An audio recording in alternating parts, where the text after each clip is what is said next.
This is War Stories, a cybersecurity podcast where we extract the best stories from the field of penetration testing. Your host is Zac Davis, experienced cyber and physical security tester. War Stories is brought to you by CyberCoffee, engineered and roasted to keep you hacking the planet all day and night. Give it a try at drinkcybercoffee.com and use promo code WAR10 to save 10%. Enjoy the show.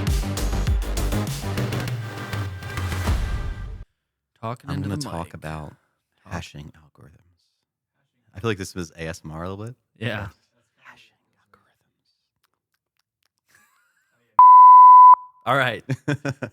Welcome to another episode of War Stories. I'm Zac Davis, and this is the podcast which is powered by CyberCoffee. Andrew, what do you think of the CyberCoffee? Drinking right now. It's pretty good. I enjoy it. Yeah. It's good stuff, isn't it? Yeah, I'll take it. Yeah, it's good. Cool. Well, today we got a very special guest, Andrew Allen. Andrew, you're one of my best friends. I've wanted to have you here for a while. You're a great storyteller. Thanks for coming. I'm humbling, but yeah, thank you. I appreciate it. It's good to be here. So, tell the people who you are, how you got here. What's your story? Yeah.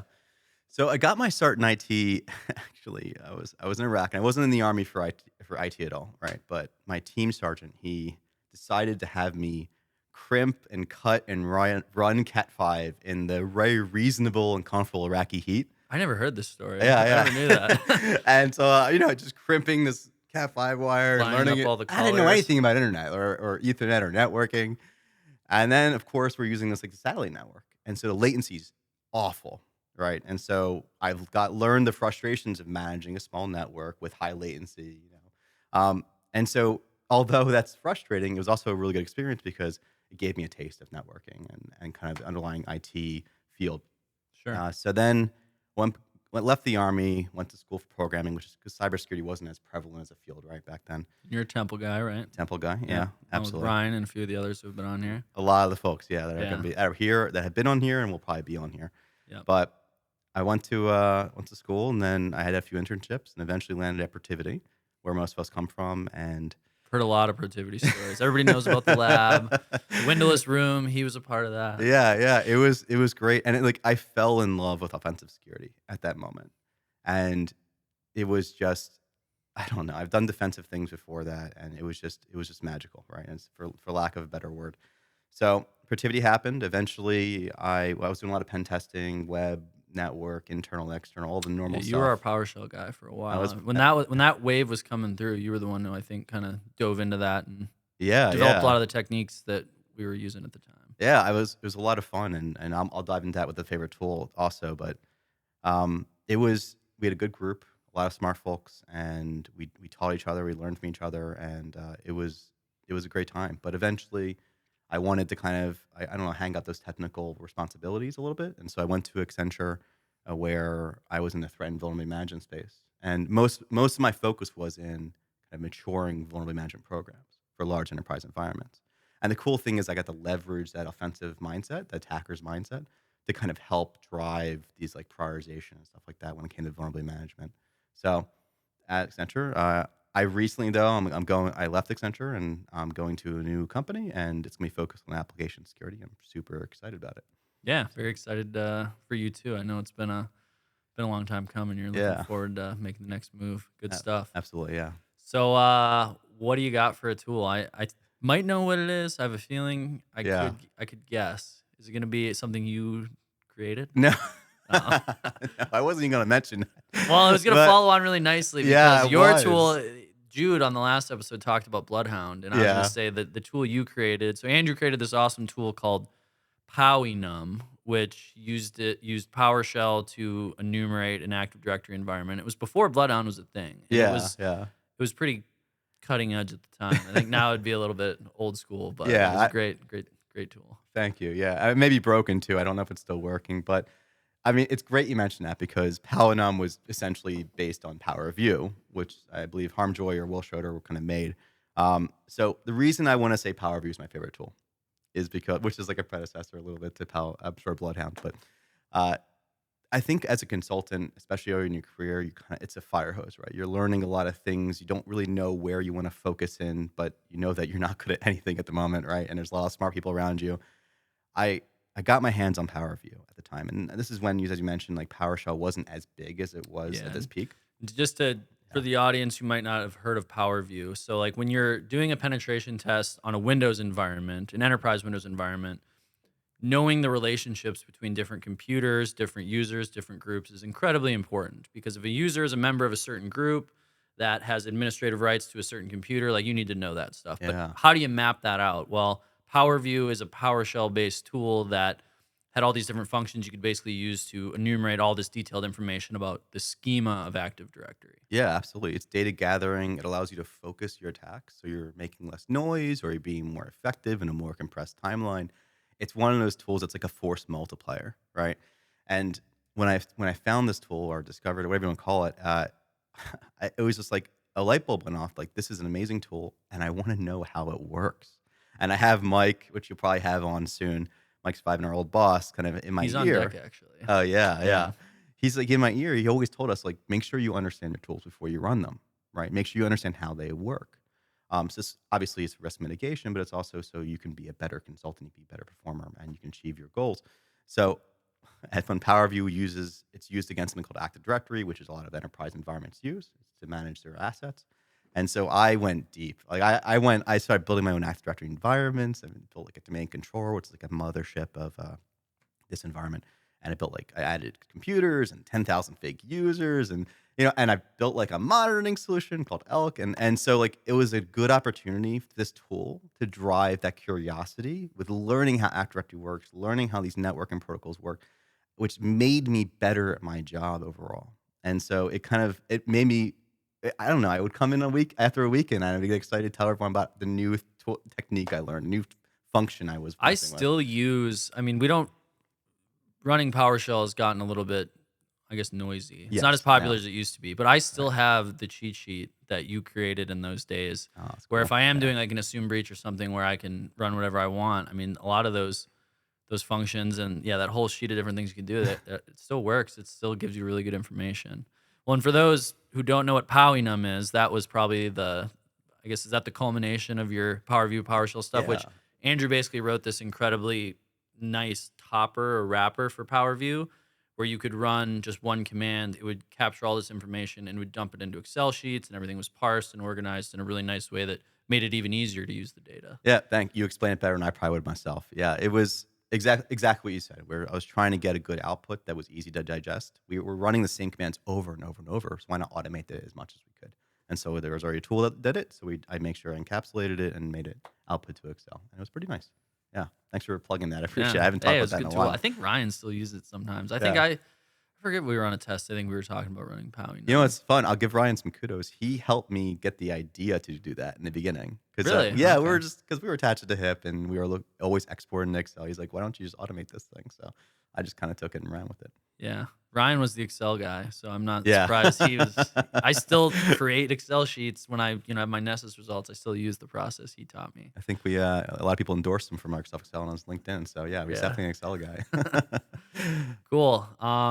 So stories, what do you got for us? I'm excited to see what you might have picked out. Yeah, so I'll do 2 stories, if that's okay. I'll do one network penetration test story that was international, a lot of fun. And then I'll end with a physical pen test because I know that's fun to talk about. Those are the crowd favorites. Yeah, the crowd favorites. So the first one I'm going to do is a network pen, and it was a PCI penetration test. Now, if you don't know what PCI is, it's a payment card industry. Essentially, when a company takes or processes credit cards, a certain amount of them, they have to be compliant in certain ways. And compliant means that they got to follow certain sets of rules. PCI is good. It pushes and nudges the companies in the right direction. We won't go into why it's bad. One thing I'll add about PCI is like one of the core tenets of PCI is it's hundreds of controls, right? Yeah, and it's extremely difficult to have a whole network environment be compliant. So typically what you do is you create your PCI enclave where you go stick all your credit card data in a special segment of the network, and you apply all your controls there and don't let anybody into it, so you don't have to like apply all of PCI to the whole network. So our job as pen testers, when we do a PCI pen test, is we got to break into that enclave. Yeah, imagine a bank, right? I mean, yes, you can break into the bank, the main area, but you need to get into the vault. Right. And that's kind of why I love PCI pen tests, because you weren't just, getting domain admin. Domain admin is like the keys of the kingdom. It's the most access you can It's have. the God account. Yeah, you can do whatever you want, go and wherever you want. Most of your pen tests, you're focused on getting that. But PCI, even if you got domain admin, didn't necessarily mean you're getting the real goal. And They're doing access, it right. Yeah, you shouldn't be able to get to the credit card data, even if you have domain admin. Exactly. So it adds that layer of difficulty and challenge, which I really enjoyed, right? And so this particular client, they had two objectives they wanted us to meet. One was a PCI pen test where we had to get into this bank vault, the CD, the card holder data environment. The second one was they were going to send me around the world, well, to 5 locations in East and Southeast Asia and Australia, and I'll have a week in each. And they wanted to show that I could or couldn't get access to U.S. resources and assets from those international locations. And so, I mean, a lot of some cool things. Kind of a dream come true for you. I mean, Yeah, getting paid to go out to all these countries and hack stuff. Yeah. I went to Japan and 2 locations in China and Hong Kong and Sydney, Australia. So what I'll do is I'll start with the U.S. place first, a location and pen test, and I'll kind of talk briefly about the international locations. But so in the U.S., we did some basic things, right? So it was normal. So password spraying is pretty common. That's where you use one password on hundreds, if not thousands of accounts. I think we used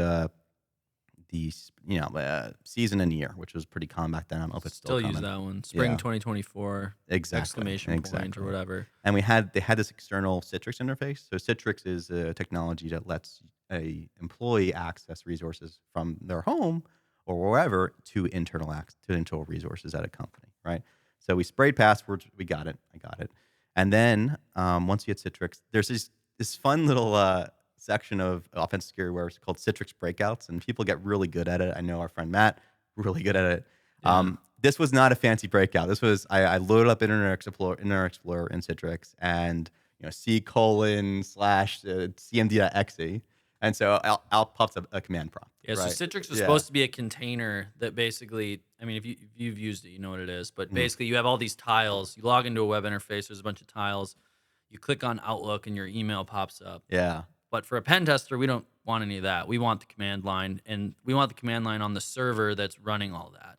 So a Citrix breakout would basically, you're finding a way to run command prompt or PowerShell, and then you're basically logged on to the terminal of the server, which is a great place to be. It's a great place, yeah. And so I had this terminal access, right? And of course, ran Power Review and all these things. But really, what I got, how I got further or escalated privileges was I was looking at network shares. And one of the most popular network shares on domain controllers, again, the mothership of Active Directory, was a sysvault share. Now, there's an attack called group policy. This wasn't the case in this one. But what I found on the sysvault was a script that an admin just left there that with hard-coded credentials just sitting on the script, right? For an admin account? Yeah, for an admin account. It was actually a service account and had a lot of privileges. And when we used DC Sync, which we won't go into, it's a little technical right now to get a domain admin right. But yeah, so right away, I mean, we had escalated access very, very easily. But again, that wasn't the goal, right? I mean, getting domain admin or equivalent was good. It was really the first step, right? Right. Yeah. And it almost feels like the beginning, right, of the test. And so at that point, now I have access. I have pretty wide access, right? But I want to get into that safe, that CD, the card holder, the card data environment. So I will start searching around, and I realized I had CyberArk. And I realized that CyberArk, in this case, instead of being used just as a vaulting solution, it had some back-end servers. And so CyberArk is basically this application you can run within a network that houses all of your passwords. And it does like check-in, check-out things. So it prevents pen testers like us from compromising a privileged account, and then they can run all over and use it. Like with CyberArk, you basically would check out a password. It's good for one use, and then it goes back into the vault, and you can't use it anymore. So it's designed to protect the accounts we're going after. Absolutely, and it's a great solution for doing that. In this case, I don't know if it was a configuration challenge they were having, but there were servers that they were used as jump servers that could access a CD. So a jump server essentially is a centralized place for a user to access what is largely better protected assets, right? Yeah. Imagine a castle, and the castle juts out. This lets you kind of see and access areas. And the reason that it's like the drawbridge that they lower down for certain people to get into the protected area. Exactly, yeah. And so this way you can protect that drawbridge with more security, more folks. Like it's so you can see and protect that area more rather than protecting everything. So these jump servers were exposed. The problem was with these jump servers was that they were joined to the same domain I just got broad access to, right? And so you can log right into them. And so now, so he's got the admin. The jump box is part of that, Yeah. even though it's in this protective data enclave. But now he has admin on the jump boxes, so he can go there and do whatever he wants, including, I'm guessing, jump into the CVE. There you go. Yeah. And the fun part was I found the ESXi server. ESXi is a virtualization software that lets you manage a lot of servers. And so this admin used the same credentials, same username and password for both those areas. I got onto ESXi server. And so now very, very large amount of access on this area. But credit card data can be encrypted, so it's not done just yet. So then I decided to take a snapshot of a guest OS. Yeah. So Right. he's in the ESXi, that's like the virtualization software. So all the servers are virtualized and running, and he's gotten admin access to the actual hypervisor, or the application that's hosting all these VMs. Now he can take a snapshot, which is basically like a backup. Like an image, yeah. Yeah, an take a image. picture of it. And take a picture, snapshot. Yeah. And then Once you have a snapshot, I'm not going to get too technical here, but essentially I threw in debugger, WinDebug, and there's Mimikatz, like this credential sealer. It's this famous credential sealer that most attackers, evil and good, both use to steal Windows passwords. So I used that I loaded it in WinDebug, and then I can extract credentials from this very sensitive environment. And at that point, the client was like, all right, you got it. Kind of proved your point. You're good to go. Good. Yeah. So we stopped there, but like I had very sweeping access to this area that had a lot of sensitive data, right? And so that was kind of fun. So if you imagine that was the US, right? And so now the next part of the goals for this objective, for this pen test, was to see if I can access those US resources from these international locations. And so I flew to Japan first. And I won't go through the local escalation because it's kind of similar, but each one I got to try something new and exciting. So you're plugging in each of these networks, but you're still having to like escalate to a certain point where you can exactly because was it one domain across everything, or there was each location had different types of setups. Like so, there were some of them had unique domains that weren't trusted. Some were partially trusted. They had outbound trust to the U.S. resources. So there's different. It wasn't universal as to how they were set up, which made it fun because they were different. Yeah, so each environment you'd plug in, there'd be a slightly different few steps you'd have to like basically get your foothold and then figure out how you could ride something back to the U.S. Although it was probably a lot. It wasn't probably. It was a lot of LONRs. Anyway, so at each location, let's say Japan first, I got the domain admin access pretty easily, and then I did something fun I couldn't think to do anywhere else, and that was the golden ticket attack, like Willy Wonka. It's just an attack where you can you get a high privilege ticket, and you can add something called SID history. I'm not going to probably go into what that is. It's too technical, deep in the weeds. Right? So I won't. But like it allowed me to traverse into the U.S. Area, the IT area, so the Active Directory environment, which was really fun. And then I went to China, and I think what I did there was a jump box in the Chinese Active Directory environment that was used to access US resources for a very select few admins. And this admin had a tool called Remote NG, which I don't believe is updated. It wasn't even updated back then. It's kind of like MOBA Xterm, right? So it manages. I don't even know if I know what that is. It allows like a user who needs to like remote into servers constantly, allows you to save those sessions. Now it encrypts. Pull the creds out somehow. Yeah. So, but it encrypts the creds on I think it's in the registry or probably local file storage. I'm not sure. But if you're in the tool itself, you can echo out. There's a command prompt in it. You can echo out the password, and it's decrypted because the tool's using it. It needs it decrypted. So I don't need to worry about encryption at all. Yeah. So that got me access to the U.S. resources. So that's 2 down, right? And then went to Hong Kong, and geez, this one was, I think it was. Let me think. Oh, Kerberoasting across the trust. So there was this Active Directory environment in Hong Kong had a trust relationship with the U.S. and it allowed me to perform this Kerberoasting attack, which is just requesting some type of tickets, some elevated tickets, and then cracking the password. And again, probably too technical for this discussion, but all sorts of different Active Directory. Lots of AD abuses. stuff. Yeah, absolutely. And this kept happening, right? Every location I got to try something new and exciting. And I try not to repeat the same attacks because the ultimate goal is to like kind of deliver that level of value to the client, saying, listen, these are all attacks that are very viable and very impactful, and they impact also not just your generalized security, but also your PCI compliance. So PCI adds that teeth, right, to the equation, which which was really good. And the best part, so if you imagine like you see TV shows where they have this like map on the wall and there's like evil traffic flowing from Russia to the US, like the DDoS or like sure. Right. And like you see them like in secure operations centers a lot where you have them and I feel like they're largely meaningless. They're just pretty, right? So in this occasion, they look cool. You can see the little colored. Yeah, things they flying look across. cool. But here's the one occasion I got the chance to make that graphic and make it actually be meaningful. So I got to, say, when you go to write the report, you showed all the different like attack paths going in. It was so much. It was so much fun doing that, and of course it mattered. And the client fixed the things, which was awesome. Sometimes you feel like sometimes your voice isn't heard, but in this case it was.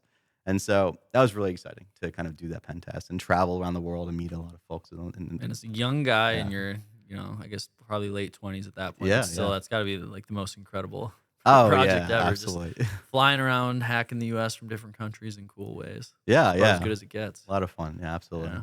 Cool. So that's my network pen testing story, and I'll give the physical one just for funsies. Right? Okay. So the physical one, at this point I was getting to the later part of my career at Protiviti. And I really wanted to do a physical, so I went with two guys who really knew how to do physicals, and that was Dante and Matt, right? And so we went to this client, and they wanted us to break into their headquarters and see what we can do, right? So we were going to do some typical things. On one of your previous podcasts, you mentioned mouse jacking, right? Which is where it's like Mr. Robot style injection of keystrokes through the radio waves. So I'll take over the keyboard and mouse. Yeah, so we tried that. We got some injection, but it didn't work. Maybe there's an outbound rule that blocked it. I don't know. We also I think Matt built like a briefcase with like a badge cloner. And so we got a tinted window SUV, of course, and we put the badge cloner in the back of the trunk and back the trunk up to the front door. Because like then people can walk by. We wouldn't even need to be near them. They could just. Oh, that's a good idea. I don't think I ever heard of that one. Yeah, we used to build those badge cloners that you could get them like 5 or 6 feet. Yeah. I think. And if you're in a sidewalk right in front of the front door, you don't have to do anything, right? But it didn't work. So we're like just scratching our head thinking, what do we do? And I've obviously cased the place before, made sure we're dressed appropriately, like it's just business casual. And I believe it was Matt who just decided that, let me just go have a smoke in the smoking area and see what. I used to work, so Jude was talking about that on the last podcast, and I'm like, I don't think you could do that anymore. Really? Well, nobody smokes. Like That's when do you true, see people outside smoke? That used to be like the easy button. Is you go, back then I used to smoke too. I'd go hang out in the back and around lunchtime and, find your way back in, chat with somebody for a couple minutes, and then it was reliable. I'm new here. Yeah. I'm sorry to hear it doesn't work anymore. If you smoke these days, you're like a corporate pariah. I think people are probably hiding it. Oh my God. So, all right. So it's not as relevant today, but he did that. And like, of course someone let him in. Yeah. And there's like a cafe or cafeteria right there. And he's just sitting down, and then he lets Dante in, right? And then of course they let me in, and we're just sitting in this cafe, right? It's my first physical pen. And we're just talking to people. We're getting coffee. We're making jokes. And just being friendly people. And everyone's just enjoying it. No one's bothering us. We have our laptops open. Dude, Matt and Ryan are always good. They do that all the time. They'll go sit in the break room. I've never had the balls to do stuff like that. I was trying to get in and out, or like going at night, or or I'd go sit in a random cube or something. I wanted to like hide in the back. But I think it works well. You're blending in. Just chatting with you. Yeah, I think I'd be more like you if it was just me. But they were just happy just sitting there. And so around 5 o'clock, and as you might know, ghost town, right? Everyone leaves, they go home. And so we're like, all right, let's just go walk around and steal some documents, take some pictures. And I also, back then, there was a LAN turtle, 3G. So it's a little, LAN turtle is like essentially a USB to Ethernet adapter. And if you saw it on this table, you wouldn't think it would be anything. It just looks like a little connector. Right. Yeah. And so, but the cool thing is it has this like place for a 3G card, a SIM card. And so you can connect to it. You can connect it behind the computer. And then it calls out over cell signals. And then you have access to that internal network now. And that is important because I've already had proved for this client as well that if once you have internal access, it's game over, right? Yeah. And so we plugged in the 3G LAN turtle and tested the connection, and we got DA. I'm not going to go through why or how, but the funny thing though at the end of this was that we came back the next day, talked to the security manager, and we showed him what we did and what we got.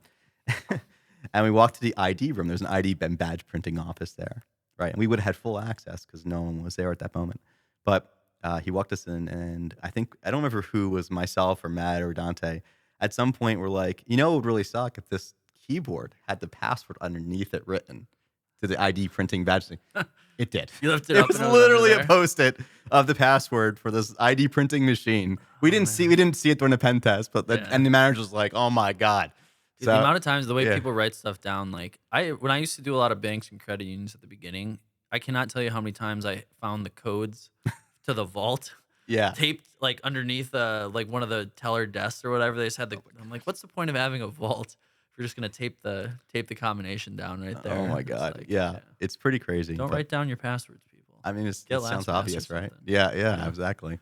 So, I mean, that was the physical story. I mean, it was an adventure. I really enjoyed it. I was very nerve-wracking. I don't really enjoy the whole, like, I guess, lying part where you have to deceive Some people love them. Yeah. I love them when they're over. Yeah. I like looking back on it. I'm like, that's the coolest thing I've ever done. But in the moment, I kind of hate it. Yeah. And then there's other people, like, there's other guys on our team, Matt Barnett. He lives for that stuff. Yeah.